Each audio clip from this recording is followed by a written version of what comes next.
que Mestre Jesus nos abençoe na manhã de hoje. Antes que eu me esqueça, Feliz Páscoa para todos.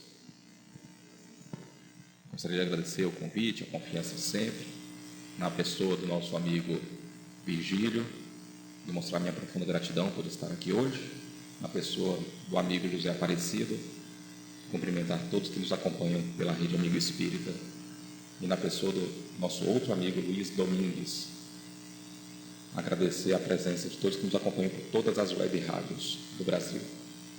O tema de hoje: Brasil, coração do mundo, pátria do Evangelho. Todos nós sabemos que estamos passando, do ponto de vista espiritual, por um momento grave, contudo necessário. Para nós, talvez seja ainda mais gravoso pelo fato de estarmos aqui reencarnados, aqui na pátria do Evangelho. Só que, quando nós não temos o olhar ideal, quando nós não conseguimos plenamente enxergar os acontecimentos sob a ótica do Espírito, surgem indagações, inclusive de espíritas, estudiosos. Ora, se o Brasil, como afirma a espiritualidade amiga, é o coração do mundo, é a pátria do Evangelho, como justificar tanto caos? Como justificar tanto, entre aspas, retrocesso?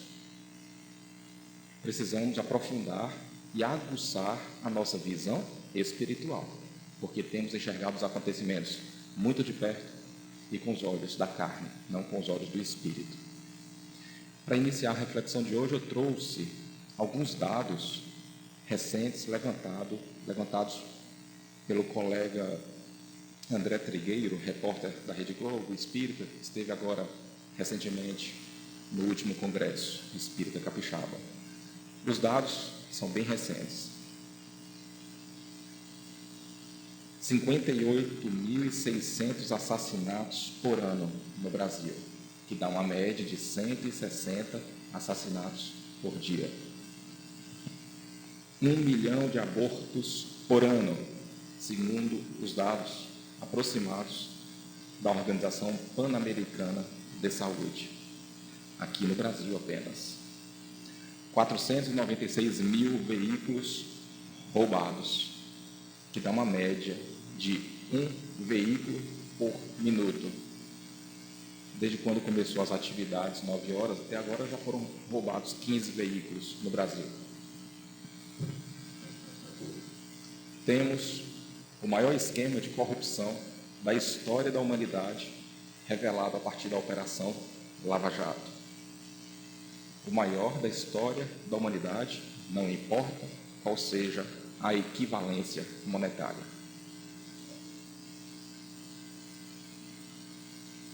Apenas 30% dos brasileiros já participaram, desde quando nasceu, em algum momento da sua vida, de alguma obra voluntária.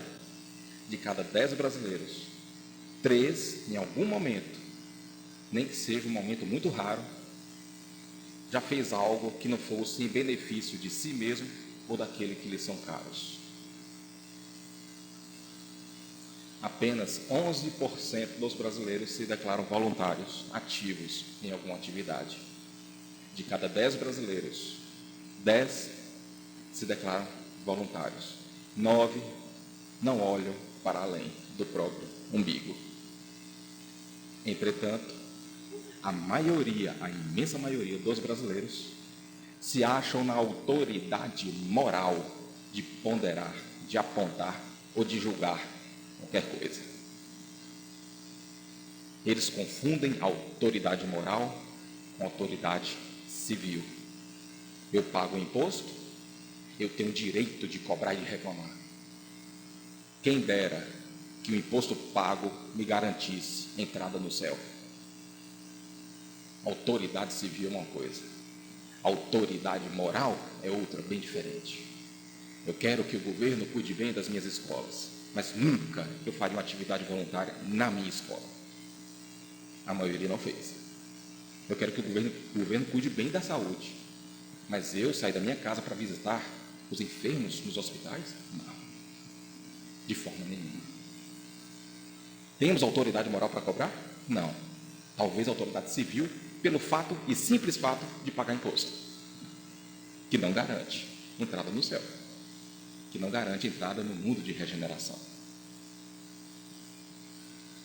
E talvez o levantamento mais surpreendente: apenas 73% dos espíritas concordam que o Brasil é o coração do mundo, a pátria do Evangelho.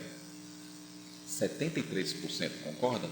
Isso quer dizer que 27% não concordam, dos espíritas.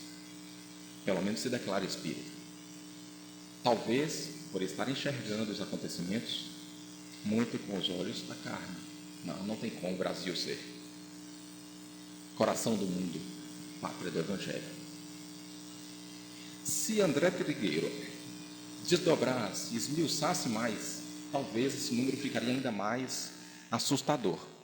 Como? Pegando os 73% da parcela do movimento espírita que concorda que o Brasil seja coração do mundo, pátria do Evangelho, e fazer uma outra pergunta: você acha que o Brasil um dia vai ser, ou você acha que o Brasil já é? Não. A maioria responder: não, com certeza o Brasil vai ser. Um dia, os homens de mal serão expurgados, exilados, e quando só restar homens de bem, o Brasil vai ser.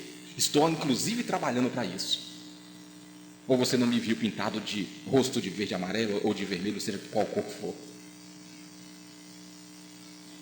Aquele que concorda não admite que o Brasil já é pátria do mundo, coração do mundo, pátria do Evangelho. Acha que ainda vai ser e está trabalhando para isso. O homem de bem, com compromisso sério de expurgar os homens de mal da nossa parte do Evangelho. Esse número talvez cairia para 1%. Quantos por cento realmente acham que o Brasil é e não que vai ser? Quantos por cento têm uma visão clara do que seja a pátria do Evangelho? Esse número reduziria bastante. Reduziria assustadoramente. Porque o segredo de tudo está: como você mede? Com qual régua você mede o Brasil? Porque se você esperar que o Brasil seja a pátria do Evangelho, porque um dia o Brasil vai ser um pedestal para exibir santos e anjos, aí o Brasil não é, e nem será. Com qual régua temos medido? Então, o propósito do estudo de hoje é apresentar a régua com que a espiritualidade superior, os tutores da vida maior, mede. Com qual régua temos medido? Como temos visto? Isso muda todo o ponto de vista. Todo o ponto de vista. Porque cada um de nós interpreta de modo muito especial os acontecimentos, interpreta de modo muito especial aquilo que lê. Nós, a maioria pelo menos, ainda não sabemos extrair o espírito da letra. Nós temos demonstrado isso ao longo dos séculos, por exemplo, nas interpretações bíblicas. Inclusive na terceira revelação, no conteúdo da terceira revelação, requer uma agucidade, uma capacidade, uma judiciosidade para extrair o espírito da letra. Quer ver um exemplo? Interpretação bíblica, quando Jesus falou: eu não vim trazer a paz, eu vim trazer a espada. Como nós interpretamos isso? Deveríamos matar em nome do Cristo, derramamos sangue em nome de Jesus, que Jesus não veio trazer a paz, ele veio trazer a espada, para que com a espada, no sentido literal, nós matássemos e assassinássemos quem não era cristão. Não aprendemos a extrair o espírito da letra, porque Jesus não estava se referindo a isso. Eu não vim trazer a paz, eu vim trazer a espada do Evangelho, para que você, homem novo, que precisa se explicitar, possa brigar de igual para igual com o homem velho que insiste em ficar. Mas a gente não conseguiu enxergar e ler com os olhos do Espírito. A gente levou no sentido literal. Derramou-se sangue. Chegou a doutrina espírita. Questão 932 de O Livro dos Espíritos, onde Allan Kardec pergunta: por que no mundo, tão a miúde, a influência dos maus sobrepuja a dos bons? Ao passo que o Espírito da Verdade respondeu: por fraqueza destes. Os maus são intrigantes e audaciosos, os bons são tímidos. Quando estes o quiserem, preponderarão. Aí entra o modo de interpretar. Eu sou um homem de bem. Eu não quero ser tímido como um homem de mal. Vou pintar o rosto de vermelho. Ei, bandido bom, bandido morto. Vamos aniquilar todos os homens de mal da nossa terra, do Cruzeiro. Vamos transformar o Brasil no coração do mundo, na parte do Evangelho. Porque o homem de bem tem que prevalecer, tem que deixar de ser tímido. É ou não é essa a interpretação da maioria dos homens de bem? Viu como é fundamental saber extrair o espírito da letra também no conteúdo da terceira revelação? Que parece estar tão clara, mas ainda assim exige uma certa maturidade de interpretação? Porque a maioria, pelo menos, interpreta assim, numa visão totalmente equivocada e diferente dos tutores da vida maior. E nós vamos mostrar aqui por que é. Propósito principal do estudo de hoje: aproximar o nosso ponto de vista em relação a este assunto, em relação ao objetivo principal do Brasil, aproximar o nosso ponto de vista do ponto de vista da espiritualidade superior, do ponto de vista de Jesus, por exemplo. Emmanuel, no livro Palavras de Emmanuel, editado pela Federação, ele traz um esclarecimento do principal propósito da comunicação, da interação entre espiritualidade superior e nós. Brasil, Coração do Mundo, Pátria do Evangelho, um livro de Humberto de Campos. São informações trazidas do plano espiritual.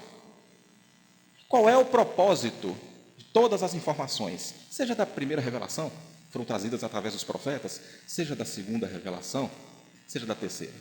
Qual é o propósito de todas as informações que chegam do plano espiritual para nós? Qual o propósito desse mecanismo de relação entre os espíritos desencarnados e nós? A grande tarefa do mundo espiritual, segundo Emmanuel, em seu mecanismo de relações com os homens encarnados, não é a de trazer conhecimentos sensacionais e extemporâneos. Ou seja, não é transferência de informação. Não é transferir conhecimento, que eu achei que sempre fosse. Não é. Então, qual é o propósito se não é transferir conhecimento? Mas a de ensinar os homens a ler os sinais divinos que a vida terrestre contém em si mesma, iluminando-lhes a marcha para a espiritualidade superior. Quer ascender? Quer prosseguir para a espiritualidade superior? Temos que aprender a ler os acontecimentos divinos.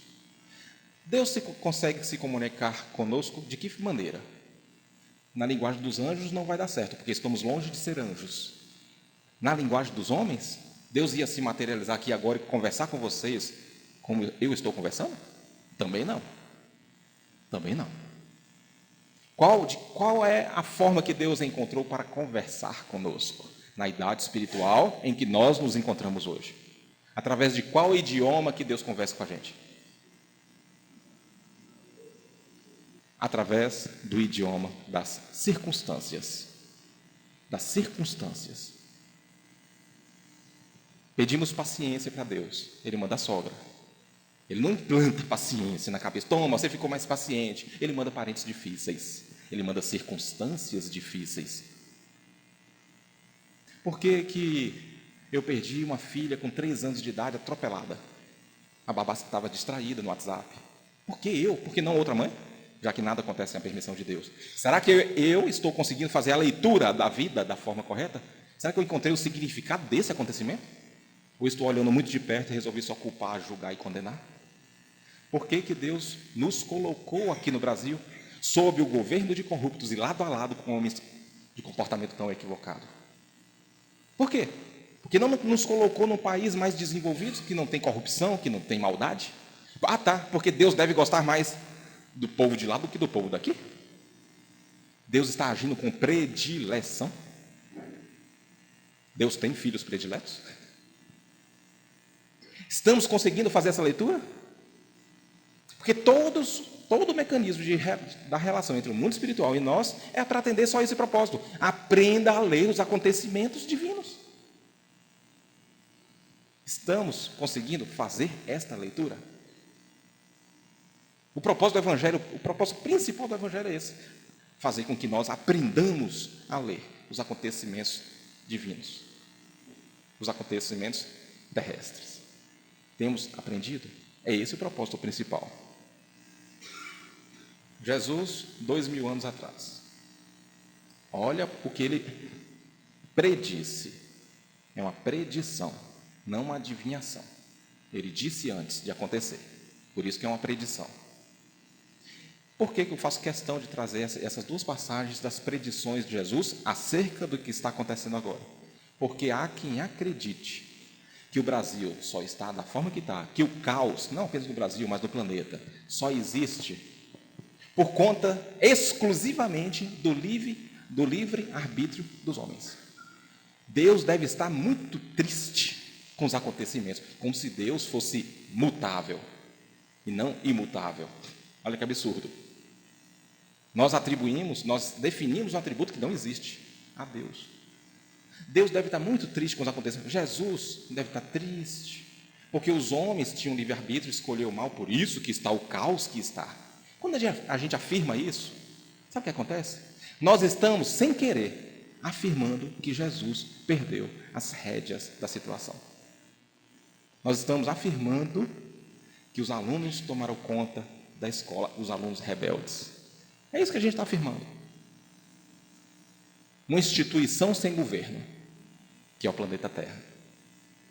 Porque o homem tinha o livre-arbítrio e não soube usá-lo. Isso demonstra o quão somos amadores em compreender o sistema e mecanismo de livre-arbítrio. Nós não compreendemos ainda, de forma justa, o sistema de livre-arbítrio. Não compreendemos, a gente vai compreender daqui a pouquinho. Jesus disse, vê se parece frase de alguém que pretende perder o controle. Também ouvirei, está em Mateus 24, 6 a 8. Também ouvireis falar de guerra e de rumores de guerra. Tratai de não vos perturbardes. Essa parte aí a gente ignora, né? Porque a gente se perturba muito com os acontecimentos. Ou não. Observe o que aconteceu na eleição passada. Vejam se houve corações perturbados. Observe quando surge uma notícia trágica na internet. Como tem acontecido uma atrás da outra, né? Brumadinho, Buzema, etc, etc. Observe lá, nos comentários das redes sociais, as pessoas se perturbam. Jesus falou, tratai de não vos perturbardes. Não tenhais medo, em algumas versões bíblicas. Não vos preocupais, em outras versões. Não, melhor ignorar Jesus, né? Quem é Jesus? Para a gente dar ouvidos a ele. Não é melhor? Tratai de não vos perturbardes. Porquanto é preciso que essas coisas se deem. Jesus falou que é talvez necessário que aconteça? Ou falou, é preciso? Tem que acontecer? Parece, então, que os acontecimentos presentes é coisa do livre-arbítrio do homem exclusivamente? Exclusivamente? Viu o quanto ainda somos amadores em interpretar o livre-arbítrio? É preciso que aconteça. Tem que acontecer. Até o final do estudo a gente vai compreender por que tem que acontecer. Mas ainda não será o fim, pois ver-se-á povo levantar-se contra povo, reino contra reino, e haverá pestes. Povo contra povo são as guerras no mesmo país. Ou seja, existem pessoas com pensamentos diferentes, grupos de pessoas, e elas discutem entre si. Povo contra povo. Reino contra reino são países contra países. Primeira Guerra Civil, Segunda Guerra Civil, estamos na iminência de uma terceira. Haverá pestes, fomes, observemos os países africanos, observemos os países pobres aqui do Brasil mesmo. Tremores de terra em diversos lugares. Só observar o que aconteceu desde 2004, no tsunami da Indonésia até hoje. Todas essas coisas serão apenas o começo das dores. Porque o sofrimento no plano espiritual, se nós não agirmos corretamente, será muito pior do que aquilo que julgamos ser sofrimento aqui no plano material. Porque se a gente, entre aspas, for expulso do festim de bodas representaria o mundo de regeneração, nós ouviríamos choros e rangeiras de dentes. Sofrimento pior do que isso que a gente julga ser sofrimento hoje. Marcos, capítulo 8, versículo 12 e 13. Então, o irmão entregará o irmão para ser morto. Então o irmão entregará o irmão para ser morto. Os filhos se levantarão contra seus pais e suas mães e o farão morrer. Toda vez que nós ouvirmos a palavra morto ou morrer na Bíblia, por favor, não vamos imaginar a morte orgânica do corpo, como sempre fizemos. O apego literal, sobretudo das informações bíblicas, é muito perigoso. Não é morte do corpo, é a falência espiritual. Então o irmão entregará o irmão para ser morto. Os filhos se levantarão contra seus pais e suas mães e os farão morrer. Sereis odiados de toda a gente por causa do meu nome. Mas aquele que perseverar até o fim será salvo. O segredo é como perseverar até o fim, para ser salvo, para adentrar o mundo de regeneração. Parece que é palavra, que é frase de alguém que pretende perder o controle? Não. Os alunos continuam alunos, rebeldes, mas alunos. Diretoria continua diretoria. Tudo, apesar da aparente desordem, está na mais perfeita ordem do ponto de vista espiritual. A questão é, de onde você tem enxergado, de qual andar? Do subsolo? Vai estar uma desordem danada. Eleva o ponto de vista que você vai ver. Está tudo na mais perfeita ordem. É preciso que essas coisas se deem, como disse Jesus. Tudo depende do ponto de vista onde nós enxergamos. Se a gente insistir em enxergar os acontecimentos do prezinho espiritual, está uma desordem. Está uma desordem. Se a gente conseguir elevar o nosso ponto de vista ao ponto de conseguir enxergar o infinito do passado e o infinito do futuro, está tudo na mais perfeita ordem do ponto de vista espiritual, porque é preciso que essas coisas se deem. Vamos explicar um pouquinho sobre predições, não adivinhações. Assim como não existem milagres, também não existem adivinhações. Como que Jesus afirmou o que iria acontecer com tanta precisão, com tanta autoridade? 2 pontos de vista. Primeiro ponto de vista. Jesus, será mesmo que é a primeira vez que ele experiencia uma transição planetária? Ou alguém aqui bota a mão no fogo para isso? Não seria abusar um pouquinho da própria ingenuidade? Imaginar isso? É a primeira vez que Jesus experiencia uma transição. É abusar muito, não é pouco não, da própria ingenuidade. Imagina você que uma escola convencional, uma escola de ensino acadêmico, imagina você que todo ano, alunos da 5ª para a 6ª série, 82,5% são reprovados. Todo ano. E isso acontece desde sempre. Nunca foi diferente. Há trilhões de anos isso vem acontecendo. Alunos daquela escola, da 5ª para a 6ª série, são reprovados. Janeiro, o diretor afirma, no final do ano, 82,5% dos alunos da 5ª para a 6ª série serão reprovados. O que esse diretor está fazendo? Uma adivinhação ou uma leitura de estatística? O que a gente julga ser adivinhação é apenas uma leitura de estatística. Leitura de estatística de Jesus, e não adivinhação. Porque quantas vezes ele passou por isso? É regra. É regra. No final do mundo de expiação e provas, é regra que muitos sejam chamados e poucos escolhidos. Está lá na parábola do festim de bodas. É regra, não é maldade de Deus. Ah, não, eu vou escolher poucos para ir para o céu. Não, é regra, é característica da escola. E outra, o que eu estou observando agora é um ponto de vista. O que Jesus está observando é outro ponto. Imagina você que tem um labirinto aqui com ratinhos. Todo mundo adora rato, né? Tá bom, coelhinhos, porque hoje é Páscoa. E os coelhinhos estão andando no labirinto. Eu sei exatamente quando que ele vai chegar na próxima cenoura, na outra cenoura e no leão que está à espreita para matar ele. Eu sei. Aquilo tudo, para mim, é acontecimento presente, inclusive a morte dele e o reencarne do coelho. Para mim, que estou vendo de cima. Para o coelho, cada esquina é acontecimento futuro. Quando ele vai comer a cenoura, quando ele vai desencarnar na boca do leão. Para o coelho, tudo é acontecimento futuro. Assim Jesus nos enxerga. Para Jesus, tudo é acontecimento presente. Ou alguém aqui pode levantar a mão e falar: eu compreendo plenamente a lei de tempo e espaço da física quântica. Tempo para Jesus é outro, totalmente diferente do nosso. Até porque Jesus não está submetido ao nosso calendário 24 horas. Ou alguém aqui acha que ele habita um mundo de expiação e provas, e não um mundo celestial, já que ele é espírito puro. Tempo para Jesus é outro, completamente diferente. Tudo que ele estava afirmando, ele estava vendo. Presentemente. Ali é tempo presente para Jesus. Para a gente, 2000 anos. Para Jesus, uns 20 segundos, talvez. Tempo presente. Muito bem. Vamos agora às justificativas, porque quando nós compreendemos, mudamos ponto de vista. Consequentemente, a tendência é que se mude sentimento, depois comportamento. O mal pelo mal.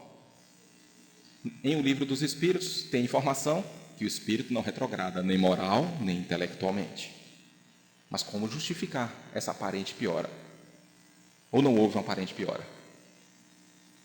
No meio social, educacional, familiar, religioso, cultural, econômico, financeiro, houve ou não houve? Tudo ao mesmo tempo. Uma aparente, clara piora. Só você observar as músicas do passado. E as músicas, quando eu falo do passado, aqui na década de 80, observe a qualidade da letra, da melodia e da poesia. Observe a de hoje. Mudou um pouquinho? Toda vez que eu entro no carro, a minha filha de 5 anos, desde os 3 anos, papai, bota Jesus Cristo. Olho para o céu e vejo uma nuvem branca que vai passando. Olho na terra e vejo uma multidão que vai caminhando. Como essa nuvem branca, essa gente não sabe aonde vai. Quem poderá dizer o caminho certo é você, meu Pai, Jesus Cristo. E ela sabe cantar, 5 anos. Como seria hoje? Bota na boquinha da garrafa, eu ainda estou sendo atrasado, viu? Porque depois que começou a descer, não parou mais. Que tiro foi esse? Bem lembrado. Pois é. Primeira vez que minha filha perguntou, a mais velha, que tiro foi esse? Eu falei, que tiro? Não, a música. Eu não sabia que ela estava falando, não. Achei que ela estava no Rio de Janeiro. Estamos falando apenas de um aspecto, que é o aspecto cultural. A gente não vai ficar aqui discorrendo 1000 exemplos. A gente houve uma clara piora. Por quê? Chico Xavier, Divaldo Pereira Franco, Dona Ivone do Amaral Pereira, dentre outros. O que eles vêm afirmando, o que eles afirmavam antes? Toda vez que o mundo de expiação e prova está no limiar do mundo de regeneração, é normal, é natural que o nosso Pai, infinitamente bom e justo, dê um ultimato para aqueles espíritos que estão numa situação de muita infelicidade no plano espiritual, o que André Luiz vai chamar de zona abissal do umbral, espíritos em forma de ovoides. Imagina você, esses irmãozinhos ainda muito atrasados moralmente, sobretudo no aspecto do sexo, na área sexual, reencarnando em larga escala em todo o orbe. Vai haver uma mudança? Isso não quer dizer que a humanidade retrocedeu. Não. Não quer dizer isso. Ninguém, moralmente, intelectualmente, retrocede. A gente que está aqui olhando de igual para igual vai falar o quê? Quando a gente vê um estuprador estuprando uma criança de 2 anos. É um monstro, não é assim que a gente fala? Mas e aos olhos de Deus? Será que houve algum avanço, já que o Espírito não retrocede? Aos olhos de Deus, sim. Alguma imperfeição ele depurou. Porque talvez ele tenha estuprado só uma e na encarnação passada ele estuprou 200. Talvez ele tenha tido algum avanço no olhar de Deus, de Jesus. No nosso, não. No nosso, está tudo um verdadeiro caos. Vai para o inferno. Sim, é fato que vai ser exilado. Beleza, mas o problema é dele. Esse é um exemplo. Para justificar por que tem acontecido esses acontecimentos tão difíceis de acreditar. Que a gente tem presenciado, a rede social, a internet, a tecnologia, nos propicia testemunhar esses acontecimentos quase que em tempo real. E nós, Deus nos colocou lado a lado com os homens de mal. Por quê? Eu tenho conseguido fazer essa leitura? Ou só me interessa condenar, julgar, apedrejar e botar a capa vermelha de super-homem, vamos expurgar os homens de mal, o Brasil um dia vai ser pátria do Evangelho. É só isso que me cabe? Como explicar a corrupção. Por que Deus me colocou sob o governo de corruptos? Eu poderia ter reencarnado em outro orbe. Mas por que no Brasil? Precisamos ter uma reflexão mais ampla. Porque todos os políticos corruptos, todos eles, há décadas, eles surgem de uma população corruptível. Deus não chegou assim aqui agora, toma aqui o deputado, toma aqui o presidente, e materializou o presidente, não, ele saiu da sociedade. Lá atrás, quando ele era cidadão comum, talvez ele não fosse capaz de desviar 10 milhões. Mas ele foi adquirindo essa coragem paulatinamente, porque começou tudo com a capacidade apenas de comprar um CD pirata.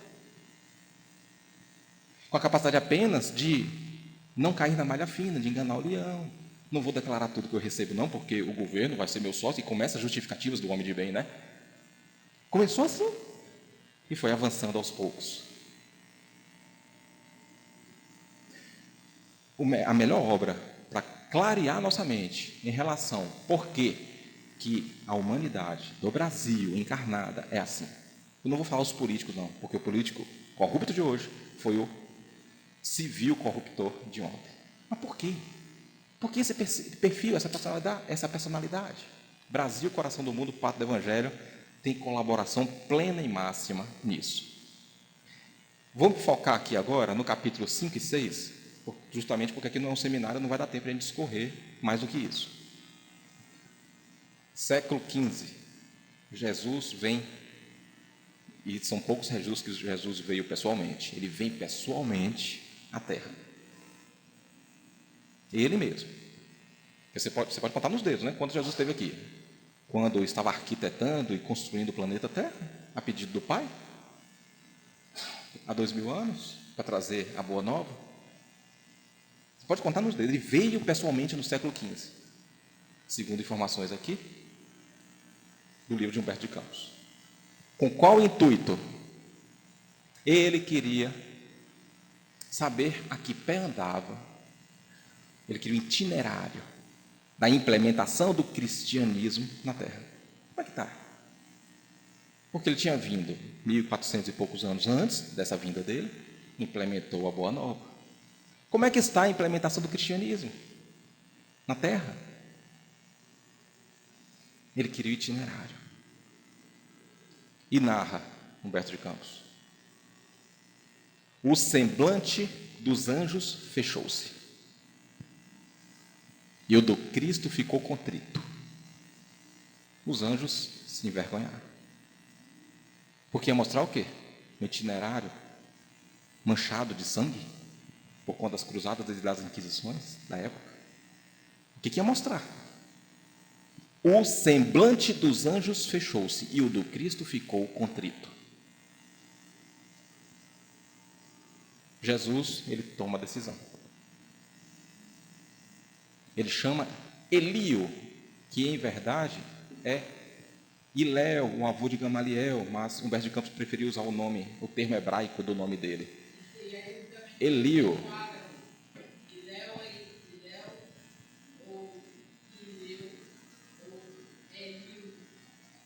Esse homem é enciclopédia ambulante, né?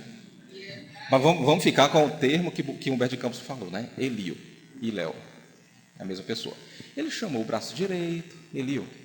Precisamos transplantar a árvore do Evangelho da Europa para a terra do Cruzeiro. Transplantar. Ele estava cumprindo o que ele já tinha prometido 1500 anos antes, na passagem da figueira que secou. Prometo que ninguém mais comerá fruto de ti para sempre. Chegou a hora de cumprir a profecia. Vamos transplantar a árvore do Cruzeiro, a árvore do Evangelho, da Europa para a terra do Cruzeiro. A espiritualidade começou a organizar esse transplante. E logo houve a necessidade de se eleger um governador. Elegeu Ismael. Ismael sentiu as primeiras dificuldades. E solicitou uma audiência, adivinha com quem? Com Jesus. Ele queria conversar com o próprio governador do orbe. Afinal de contas, ele era governador do Brasil agora, né? Jesus concebeu. Ismael sentou de frente de Jesus. Sabe qual foi a primeira ação dele? Chorar. O anjo chorou de frente de Jesus. E começou a falar: mestre, o senhor pediu a colaboração dos portugueses, porque os demais já estavam todos perdidos no materialismo e na posse. O senhor não sabe, como se Jesus não soubesse, né? O senhor não sabe o que os portugueses estão fazendo. O senhor pediu a colaboração da pátria-mãe dos africanos. O senhor não sabe o que estão fazendo com ele. O senhor pediu a colaboração dos nativos, dos índios. O senhor não sabe o que está acontecendo lá. Jesus interrompeu Ismael e deu a seguinte ordem, não vou falar nem a orientação. Ele foi tão impositivo que foi uma ordem. Você fará o seguinte: você vai em todos os cantos do planeta. Sai do Brasil, vai em todos os cantos do planeta. E junta todos aqueles generais e coronéis assassinos da história da Terra. Todos os sacerdotes e figuras religiosas que se desvirtuaram durante 3, 4 mil anos. Todos os corruptos do planeta. Junta todo mundo. Ismael foi levar um problema, estava saindo com outro pior. Ele começou a escorregar na cadeira. O que ele vai pedir, pelo amor de Deus? Jesus deu a ordem: manda todo mundo para o Brasil. Aqui estamos nós. Aqui estamos nós. Porque quem achar que o Brasil é um museu, é uma galeria de arte para exibir santos, aí realmente o Brasil nunca vai ser pátria do Evangelho. Porque o Brasil não é galeria de arte para expor santos. O Brasil é hospital para regenerar seres. Sim, Brasil é hospital do Cristo. Hospital. E tem gente que se acha enfermeiro. Só que enfermeiro cuida, não apedreja. Cuida. Os doentes do Cristo são os corruptos, são os homens de mal. Os homens que praticam o mal pelo mal. Esses são os doentes. Como cuidar desse doente? Apedrejando? Julgando? Condenando? Ah, Cristiano, mas se eu não fizer isso, eu estarei consorciando com o mal.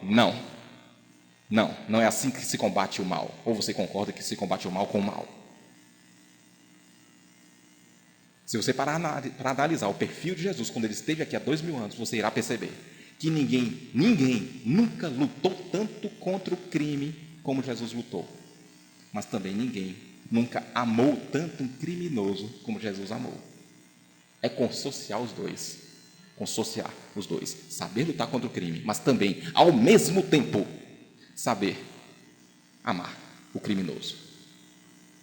A gente é especialista só em uma parte e amador em outra.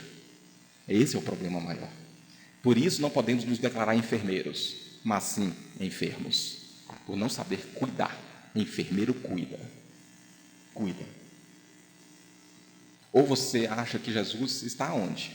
Nesse momento. Porque quando nós vamos para os congressos religiosos, no nosso caso o congresso espírita, que aconteceu recentemente em Vitória, muitos estão ali acreditando, com certeza Jesus está aqui. Está aqui presente. Quando desencarna, descobre, Jesus naquela ocasião não estava ali, naquele congresso. Estava no Congresso Nacional em Brasília. Não estava no Congresso Espírita, nem no Congresso Evangélico, nem no Congresso Católico. Porque ele fez uma promessa: nenhuma de minhas ovelhas se perderá. Ele não estava querendo dizer que todo mundo vai ser salvo.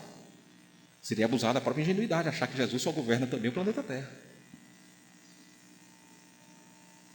Mas ele declarou 2000 anos atrás: eu não vim para os sãos, eu vim para os doentes.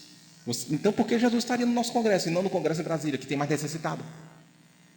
que tem mais necessitado. E nós adotamos a mesma prática? Porque é muito bonito, sobretudo no dia de hoje, Páscoa, né? Adorar Jesus. Lindo, mas é errado. Por que é errado? Porque se nós apenas nos limitarmos a adorar Jesus, nós estaremos declarando que Jesus veio e fez o que fez por vaidade. Foi por vaidade que ele fez? Ele sente essa necessidade da adoração? Não. Nós sentimos e emprestamos essa imperfeição nossa a ele. Mas ele sente? Não. O que ele espera de nós, então? A imitação dos seus atos. Nada mais do que isso. Não é adoração. A imitação dos seus atos. É isso que ele espera de nós e é isso que poucos de nós fazemos. O Brasil vai ser coração do mundo? Vai ser pátria do Evangelho? Não. Já é. Já é. Já é para quem? Lá no próprio livro, Brasil, Coração do Mundo, tem 2 exemplos claríssimos. O primeiro é daquele homem que enfiou uma lança no pulmão de Jesus, passou séculos com peso na consciência. Jesus chamou-o e atribuiu-lhe uma função. Ele atribuiu uma função. Meu irmão, você vai ter um compromisso muito importante na terra. Porém, você vai ser muito incompreendido. Essa é a sua missão. Esse vai ser o seu processo de depuração. Reencarnou Longinos, reencarnou como Dom Pedro I. E foi muito incompreendido. Foi muito incompreendido. Nos primeiros anos de Brasil, veio o padre José de Anchieta, reencarnou, desencarnou, precisou ainda depurar alguma coisinha que estava faltando. Reencarnou mais tarde como Fabiano de Cristo. Pergunta para Dom Pedro I, ou Longinos, que é a mesma pessoa, pergunta para Fabiano de Cristo, ou Padre José de Anchieta, que são a mesma pessoa, se para ele o Brasil foi ou não parte do Evangelho. Para eles. Livro Testemunhos de Chico Xavier, de Clóvis Tavares, onde Chico dá o seguinte testemunho. Que o padre Manuel da Nóbrega, que Emmanuel, cansado da posição de mando e de domínio, cansado do autoritarismo, resolveu seguir o exemplo da sua amada esposa dos primeiros tempos e reencarnou como o padre Manuel da Nóbrega. Pergunta para Emmanuel se o Brasil, para ele, foi ou não parte do Evangelho. Para ele. E quando você chegar em casa, olha no espelho e se pergunta, o Brasil está sendo, para mim, parte do Evangelho? Ou eu prefiro manter aquele padrão, aquele perfil de apedrejador que eu sempre fui, desde a época passada até hoje? Primeiro. Não, segundo, então. Mas você ouviu que eu falei tudo depois, né? O Brasil está sendo ou não coração do Evangelho para a gente? Parte do Evangelho. É essa a pergunta que a gente tem que se fazer. Estou conseguindo fazer uma leitura judiciosa dos acontecimentos? Ou não? Ah, Cristiano, mas é muito difícil, porque eu sinto efervescência. Minha mãe sempre foi uma pessoa pacata, nunca se envolveu com política. Mas na época da eleição passada, sobretudo, parecia uma outra pessoa, parecia que estava possuída. Possuída. E ela reconheceu isso. Eu não sei o que deu em mim. Eu falei, eu sei, eu estudei a Gênese. Allan Kardec, eu sei. Eu sabia que ia acontecer também. O coração ficou efervescente. Da maioria de nós. O espírito, Jean Arago. Olha a informação que ele trouxe no capítulo 8, no item 18 de A Gênese. Capítulo 18, item 8. A efervescência, que por vezes se manifesta em toda uma população, entre os homens de uma mesma raça, estamos aqui no Brasil, homens de uma mesma raça, não é coisa fortuita, nem resultado de um capricho, não é ao acaso. Isso no século XIX, ele já previa. Lá na eleição de 2018, os corações vão ficar efervescentes, um vai magoar o outro, depois vai se arrepender. Arago falou isso aí. nem resultado de um capricho, tem sua causa nas leis da natureza. Não vai dar tempo de a gente discorrer quais são essas leis da natureza. Joana de Anjos já explicou em certa ocasião. No momento oportuno nós explicaremos também. Essa efervescência inconsciente a princípio, não passando de vago desejo, de aspiração indefinida por alguma coisa melhor, a gente quer uma coisa melhor, de certa necessidade de mudança, eu quero que as coisas mudem, traduz-se por uma surda agitação, depois por atos que levam às revoluções sociais. Começou com a surda agitação, culminou nas revoluções sociais, que, acredite, também tem sua periodicidade, como as revoluções físicas, pois que tudo se encadeia. Tem início, tem meio, tem fim. Depois vem o arrependimento. Para que eu desfiz amizade com tanta gente no Facebook? Só porque era Bolsonaro, ou só porque era Haddad? Pelo amor de Deus. E virou uma guerra declarada, virtual. Fascista, comunista, blá, blá, blá. As criancinhas brincando. As criancinhas da primeira e da segunda série. Uma guerra. Pessoas que você fala assim, não estou reconhecendo. Deve estar obsidiado. É ou não é? Quantas vezes a gente não pensou isso? Não, é a própria efervescência que está no nosso coração. Aí eu pergunto, essa revolta é a solução? Revolta é a solução? Vou me rebelar. Vou pintar o rosto, bandido bom, bandido morto. É a solução? Emmanuel responde. No livro Caminho, Verdade e Vida, capítulo 81. Olha o que Emmanuel afirma. Tens algo de sagrado a fazer onde respiras no dia de hoje. Onde você acordar, não importa onde seja, todos nós temos algo de sagrado a fazer. Com expressões de revolta, a tua atividade será negativa. Não importa o que você fez, o que você fez? Não importa, teve revolta. Ah, mas eu consegui o impeachment. Teve revolta. Nesse processo, teve revolta no seu coração? Espiritualmente, não contou ponto nenhum. Aí você desencarna. Está aqui sua carta de exílio. De exílio. Mas eu fui um homem de bem, eu lutei para poder expurgar os homens de mal. Você fez o que fez por revolta. Com revolta no coração. Se fez com revolta, o que diz Emmanuel? Tua atividade será negativa. Anulou. O bem anulou o mal. Está igual a prova da CESP. O certo anula o errado. Com expressão de revolta. Porque a espiritualidade fala o seguinte, seu anjo de guarda fala o seguinte, eu não estou preocupado com o que você fez, e sim como você fez. Me interessa muito mais como você fez do que o que você fez. O que você fez? Não me interessa. Como foi que você fez? De modo respeitoso, ou você feriu corações alheios, ou você demonstrou intolerância? Você se perturbou? Jesus falou para não se perturbar. Você se perturbou? E a gente vai ficar muito surpreso, falar, não é possível que eu fiz o que fiz e não vou contar um ponto. Não. Segundo Emmanuel, se teve expressão de revolta, não. Se teve expressão de revolta, não conta ponto nenhum. Se você não concorda, vai se acertar com Jesus depois. Porque a regra não é nossa. Esse entendimento não é nosso. Vem de cima para baixo. Concordando ou não, gostando ou não gostando. Não é nosso.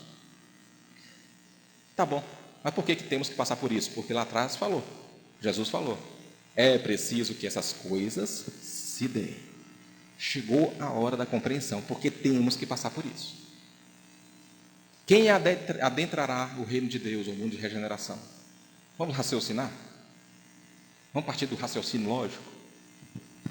Eu preciso adquirir certas virtudes para adentrar o reino de Deus? Preciso, senão você vai falar que Jesus veio aqui à toa. Eu preciso adquirir virtudes, me modificar. Bacana. Quais virtudes? Quais virtudes? Qual é a caridade da forma que Jesus entendia mesmo? Benevolência, indulgência, perdão? E o que diz no Evangelho segundo o Espiritismo? Que fora da caridade não há salvação. Então eu tenho que praticar aquela caridade que Jesus entendia? Bacana. Vou praticar benevolência. Vou lá na África, ajudo aquelas crianças. Muito bonito. Lindo. E tem que fazer mesmo. Porque faz parte da caridade da forma que Jesus a entendia. Sair da zona de conforto e ajudar quem precisa, principalmente o próximo desconhecido. Bacana. Você está cumprindo, então, 33,3% da caridade da forma que Jesus a entendia. Falta 66,6%. Se tem uma nota valendo 10, 3,3 passa? Não.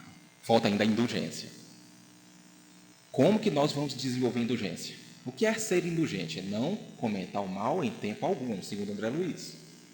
Não comentar o mal. Boquinha fechada, dedinho fechado nas redes sociais. Não comentar o mal. Vem Deus, infinitamente bondoso, fala: meu filho, essa é a sua última encarnação na Terra. Você precisa desenvolver indulgência e perdão. Você precisa desenvolver compaixão no coração. Vou te colocar no Brasil. Colocou no Brasil, sob o governo de corrupto.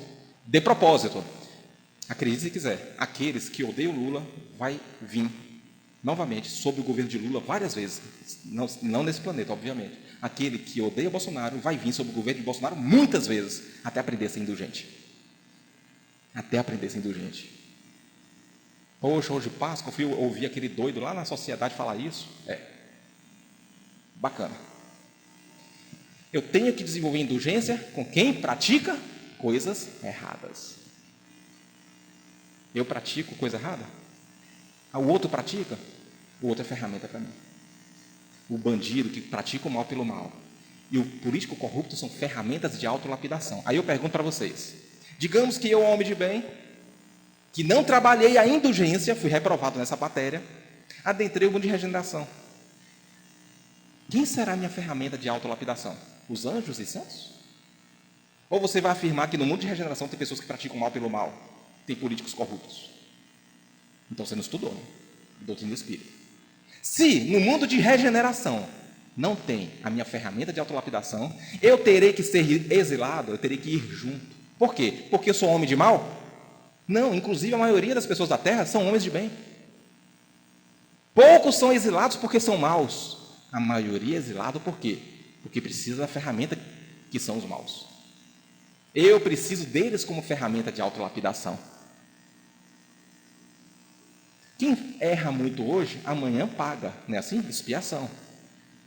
E a expiação, a pessoa que sofre muito nas ruas, nos hospitais, nos albergues, é a oportunidade ímpar que eu tenho de desenvolver compaixão. Eu preciso, então, conviver lado a lado com quem expia, porque a gente não vai viver mais no mundo de expiação e prova, a gente vai viver no mundo de regeneração, onde você só terá provas, não terá expiação. A pessoa que erra muito hoje, o bandido, o estuprador, amanhã será o pobre coitado, que a gente vai ter compaixão, a gente vai querer agir. E como é que age com compaixão? O que é compaixão? Vem de compadecer. O que é compadecer? É padecer com, sofrer junto. Eu tenho que ir lá, pegar no colo, levar para o hospital, dar assistência. É assim que desenvolve compaixão. Não é colocando o nome no livro de prece, não. Isso é muito bonito. Isso é muito bonito, mas não ajuda a desenvolver compaixão. É ir lá, é padecer com, sofrer junto. Com quem que eu vou fazer isso no mundo de regeneração? Se o mundo de regeneração não é expiação. Eu tenho que conviver lado a lado com quem expia. E onde que vai ser? No mundo de expiação e prova, no seu início. Então, eu estou indo junto, eu, homem de bem. Estou indo junto porque sou um homem de mal? Não. Eu estou indo junto porque eu preciso do homem de mal e preciso da pessoa que está espiando, que geralmente é a mesma pessoa, um ele erra, outro ele espia. Eu preciso daquela criatura, daquele perfil, para eu desenvolver virtudes ainda não desenvolvidas, fundamentais para eu adentrar o mundo de regeneração. É para isso que tem. Porque pensa comigo, Jesus falou, muitos são chamados, poucos escolhidos. Quer dizer então que Jesus afirmou que a maioria é mal? Não.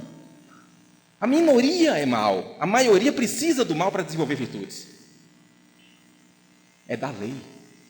É preciso que essas coisas aconteçam por isso. É a peneira. É a peneira. A peneira de entre quem fica e quem vai. É a separação do joio do trigo. É preciso que essas coisas aconteçam, por isso afirmou Jesus.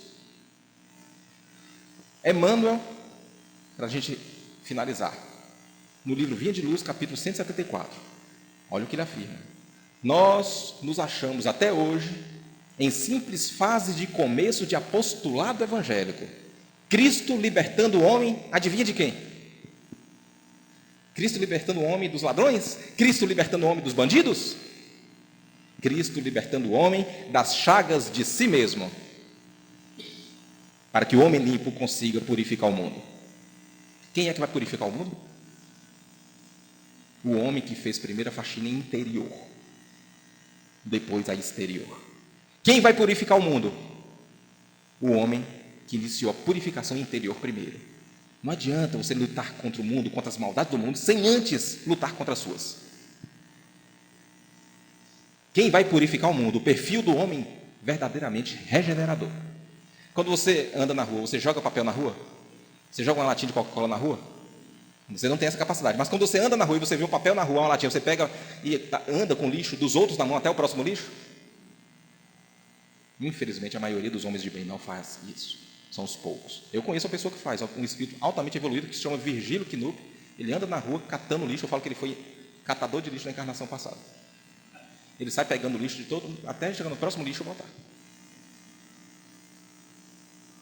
Eu fico pregando o bem, mas eu demoro meia hora no chuveiro. Estou preocupado com a natureza? Perfil de homem regenerador. O homem que se purificou por dentro primeiro e que vai colaborar para o mundo de regeneração. O Espiritismo representa a vinda do Cristo. Só que a gente sabe que o Cristo não vai vir em pessoa, aquele pensamento fantasioso, ingênuo, achando que Jesus, quando ele falou que ia voltar, ia ser em pessoa, carne e osso. Só que o Espiritismo, a doutrina espírita, representa o Consolador, que Jesus prometeu, pediu a Deus que nos fosse enviado. 2000 anos atrás, o que você faria se você estivesse frente a frente com Jesus? O que Emmanuel fez quando ele era o senador Públio Lentulus? Ele se encontrou face a face com Jesus. Está no livro há 2000 anos. O que Emmanuel fez? O que Jesus falou para Emmanuel? E qual foi a reação de Emmanuel? Que Jesus olhou no fundo do olho de Emmanuel, finge que está olhando para o fundo do nosso olho, e falou para Emmanuel: tens em mim agora um ponto de referência. Seguir-me hoje ou daqui a milênios. Infelizmente, Emmanuel optou pelos milênios dos homens, ao invés de optar pelo hoje do Cristo. Estamos vivendo o apocalipse, entre aspas, a separação do joio do trigo, o limiar do mundo de expiação e prova, a transição planetária. Faz de conta que Jesus está aqui agora, em carne e osso, olhando para você e indagando de você. Tens em mim agora um ponto de referência. Seguir-me hoje ou daqui a milênios. O que nós escolheremos? Novamente o milênio dos homens ou hoje do Cristo? Escolha só nossa. Ficar ou ir só depende de nós. Que o Mestre Jesus nos abençoe hoje e sempre. Muita paz.